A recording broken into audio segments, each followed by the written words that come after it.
Hello everyone, Dr. Suneel Dhand, internal medicine physician. Sweden and Denmark have suspended use of the Moderna COVID-19 vaccine in younger age groups. This is the breaking news today, and I'm still gathering more information and data myself. But Sweden has basically said that they are not recommending the Moderna COVID-19 vaccine in anyone under the age of 30. And the reason they have cited is their concern of the potential risk of heart side effects. Denmark appears to be following similar advice, although it's primarily targeted at even younger age groups. And this is also interesting because I've been following the news over the last few weeks, and Ontario, the state in Canada, also said that they would not recommend the Moderna vaccine for anyone under the age of 25. So what exactly is going on here? As I said, I'm still gathering a lot of the data myself from the breaking news, but I wanted to share with you some excerpts from a Reuters news article today. Sweden, Denmark pauses use of Moderna COVID-19 vaccine for younger age groups. Sweden and Denmark said on Wednesday they will pause the use of Moderna's COVID-19 vaccine for younger age groups after reports of possible rare side effects.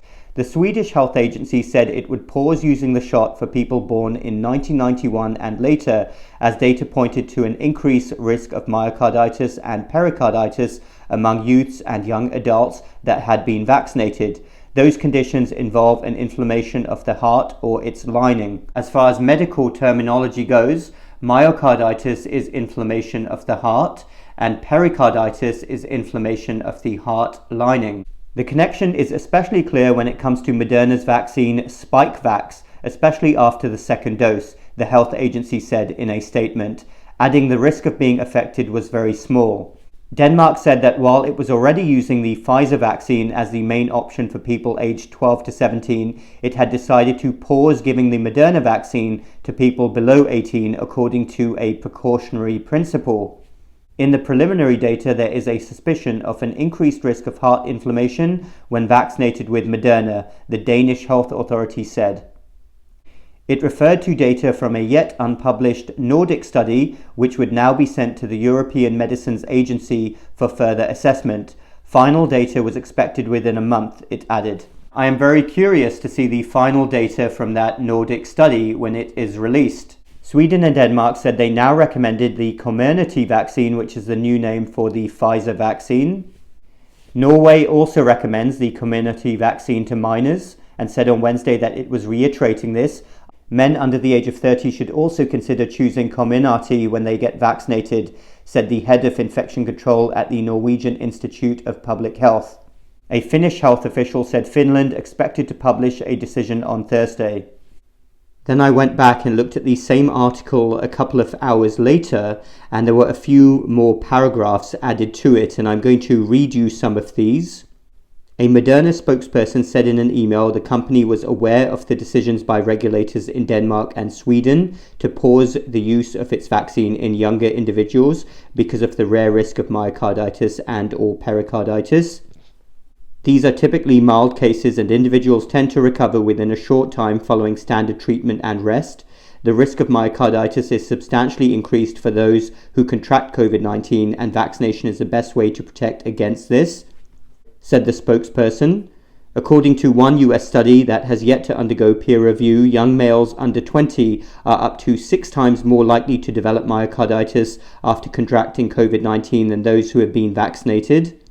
I can tell you that I've heard different statistics in different articles regarding that particular risk, but that is what the Reuters article has now quoted. The Danish health authority said it had made the decision even as heart inflammation is an extremely rare side effect that often has a mild course and goes away on its own. The EMA's Safety Committee concluded in July that inflammatory heart conditions can occur in very rare cases following vaccination with Comirnaty or Spikevax, more often in younger men after the second dose. The benefits of shots based on so-called mRNA technology used by both Moderna and Pfizer in preventing COVID-19 continue to outweigh the risks, regulators of the United States, EU, and the WHO have said. Although both vaccines are based on mRNA technology, the Pfizer shot contains 30 micrograms of vaccine per dose compared with 100 micrograms in the Moderna vaccine. Data from one of 2 US vaccine safety monitoring databases has also suggested that Moderna's vaccine may carry a higher risk of myocarditis among young people. So I was surprised there when I looked at the same article a couple of hours later. There were several more paragraphs added to it. But there you go, that is what I have now read in the latest version. So a lot of things to think about there, but this is obviously very big news because Moderna is one of the main vaccines that we've been using in the Western world. And I've talked about Sweden before in a video not so long ago. And if there's one thing that people can't say about Sweden and all other Nordic countries is that they aren't smart. They are very smart, very highly educated countries, and consistently across a wide range of societal issues, they do very well and produce good outcomes. So whatever their policy thoughts are on any particular issue is well worth listening to. And as an aside, these Nordic countries are also consistently rated among the least corrupt in the world. They're very transparent with their data and very open with their findings. So my 3 questions would be as follows. Number 1, is this suspension of the Moderna vaccine only temporary, or is it going to be permanent? Number 2, will other regions and countries follow these Nordic nations in giving this bit of advice? And number 3, what exactly is the data here that made these Nordic countries flag this safety concern? How common were these side effects? How bad were the side effects? I do, as I said, trust these Nordic nations with their data transparency, and I'm sure we'll get to see that very soon and make our own judgments.